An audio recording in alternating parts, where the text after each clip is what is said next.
Welcome to Dependable Flame, where we explore vintage petrol lighters, ashtrays, tobacciana, and other useful mechanisms. Make yourself at home. Today we have a vintage Park Industries full-size petrol lighter with a slogan built into the graphic. It reads, "Doctors agree, Moonshine kills." I believe that this slogan or campaign, whatever you would call it, was from the 1960s. I did a little bit of searching on Google and found several examples of billboards, bumper stickers, and different literature from the 1960s depicting this particular slogan and ad campaign by various different state and other medical organizations. It also looks like there are reprinted decals, bumper stickers, and the like available on both YouTube and eBay as we speak, depicting this same slogan, normally in black, maybe with different background colors. I do think that is appropriate that the Moonshine Kills depiction is done in black. There would be no other color for it. And the other side of the lighter shows that not just medical organizations had adopted this slogan, but apparently at some point it was a active campaign of some form or another for the A.T.F, or as we know today, the Bureau of Alcohol, Tobacco, Firearms, Explosives, and I don't know what else they've added to it now. I can't remember. According to their own website, you can trace their history to July 31st of 1789, when the first tax was placed on alcohol and tobacco in America.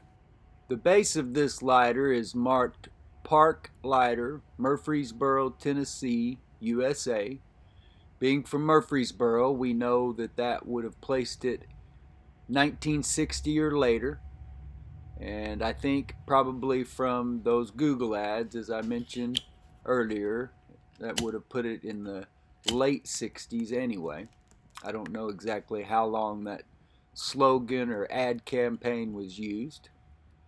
The lighter was listed as brand new, and I'm not sure that it was, but after cleaning it up and doing some minor repair work to the flint tube, it appears as though maybe some moisture got up in the top of that chimney and left sort of a rusty film on the inside of that windscreen, which makes perfect sense considering that the flint tube was obstructed. In order for that flint to degrade in that tube, I don't think it just does so by exposure to air. I think that there's moisture involved, so maybe just humid air, maybe moisture in a basement or something like that. The insert is not marked. It is an aluminum construction and just blank on both sides with a simple wick and solid foam fuel cell.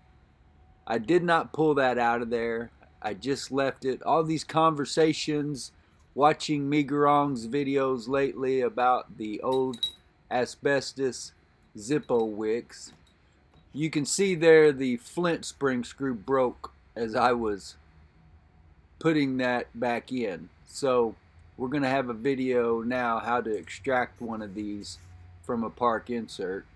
That'll be coming at a later date. I got the file wheel cleaned up. There are still a couple of marks there. See what I can do about getting that the rest of the way off of there. I didn't put the brush to it. I just used a narrow screwdriver blade between those striations on the wheel. I'm sort of in limbo as to how to treat some of these old wicks, especially after watching a couple of Migarong's latest videos, So with this one, I just decided to go ahead and clean that up as best as possible. And these wicks, I don't know if they had asbestos in them or not. I just don't really like cutting on any of them. So I think from now on, if I do replace one, rather than cutting it and all that, I'm just going to go ahead and pull them out and replace it with a new one if I think that it might have asbestos in it. But I think for a while anyway, especially on these lighters that are going to go into my collection like this one, I'm going to try to give these old wicks an opportunity to work, and let's just see how well some of them might clean up and use. The A.T.F graphic reads Special Investigator, Treasury Department, U.S. Internal Revenue Service, alcohol, tobacco, and firearms. The bottom stamp is very clear. You can't date those like you can Zippos, nor have I seen any timelines or any real Park Industries experts when it comes to hinges, inserts, and all those sort of nuances like you do with Zippo. But it could all be worked out if somebody wanted to go through and navigate old ads, listings, and documented lighters. I'm sure that most of it could be figured out, a timeline of park lighters and the different inserts. There are definitely some differences. Some of them are marked Park on the windscreen, some of the older ones, as they were also marked Park Industries or Park Sherman on the front spine of the insert, which I think is really cool and kind of different. I don't remember seeing that on any other brand. Even though this lighter is not going to be for sale, I still like to give a condition report. You can see where there's some dings along the edge there on both sides where the case meets the lid, maybe on the lid and the case, a little hard to tell. There is a dot of blue missing from under the A in Treasury and the R in Department right there. Just a minor imperfection. I don't think it's a scratch. I think it is an imperfection in the screen printing or anodizing or whatever process is used to get those colors or graphics on this particular lighter. This one, as I mentioned, is going in my personal collection, and right now it's probably my favorite part, no doubt about it. Maybe right up there among my favorite lighters. You would have a hard time. I think you could much easier get one of those enameled parks away from me right now than this one. This is a very special lighter, which involves a theme of a very personal nature to me. I have written to some degree on the website about the issue of alcoholism and my own struggles with it, the havoc that it wreaks on a person's body, on a person's emotional life, on every relationship that they have.